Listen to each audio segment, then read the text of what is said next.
এই যে টেক্সট বুকটা এখানে লেখা দ্বিতীয় শ্রেণী, আপনার সবাই এটার সাথে পরিচিত নিশ্চয়ই, আপনার টিচার দ্বিতীয় শ্রেণী।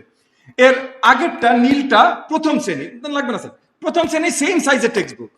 ক্লাস 1-এর একটা 6 বছরের বাচ্চা এই টেক্সট বুক নিয়ে এসে ঘুরবে, এইটাতে সে ইন্টারেস্টেড হবে? এতগুলো পাতা নিয়ে সে এখনো পড়তে শিখেছে ক্লাস 1-এ, তাহলে কেন আমি এই টেক্সট বুক তাকে দিচ্ছি? আপনি টিচার হিসেবে তার প্রগ্রেস মনিটর করবেন, বাচ্চার নিজের প্রগ্রেস দেখার দরকার নেই, তাহলে সে মজা পাবে কোথা থেকে? হ্যাঁ, আমি না এইটা আজকে শেষ করেছি, আমি এর পরেরটা নেক্সট উইকে যাব, এটা একটা এক্সাইটমেন্ট আছে না ভাই? আমরা বুড়া বয়সে একটু এইটার এরকম এক্সাইটমেন্ট পাই না? তাহলে বাচ্চাকে কেন দেবো না? আমার কেন, মানে বেসিক ডিজাইনই তো গলত ভাই, এটা কেন হবে? আপনি 5 পাতা 10 পাতা করে এক একটা চ্যাপ্টার এক একটা টেক্সট বুক বানান না, একটা text book should be 10 text books. এটার ভেতরে ডিজাইন আমি বাদই দিলাম।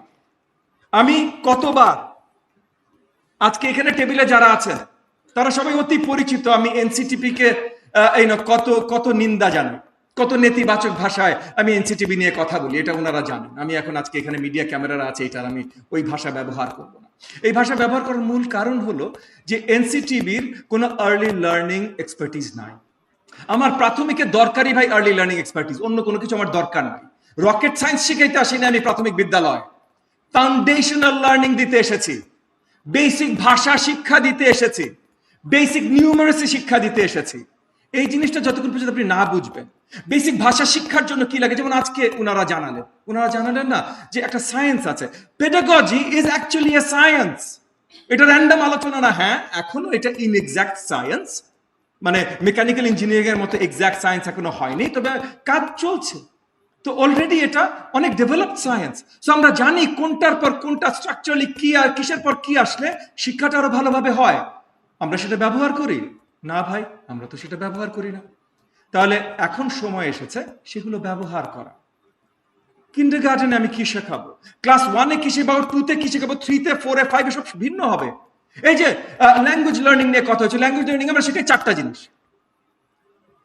শুনে বোঝা, বলা, পড়তে পারা, মানে বলে শুনে বোঝা, বলে বোঝানো, পড়ে বোঝা, লিখে বোঝানো, 4টা। আপনার ক্লাস 1-এ সবচেয়ে বড় কম্পোনেন্ট হবে শুনে বোঝা। ক্লাস 2-তে যে বলে বোঝানোর কম্পোনেন্ট আরো বেশি বড় হবে।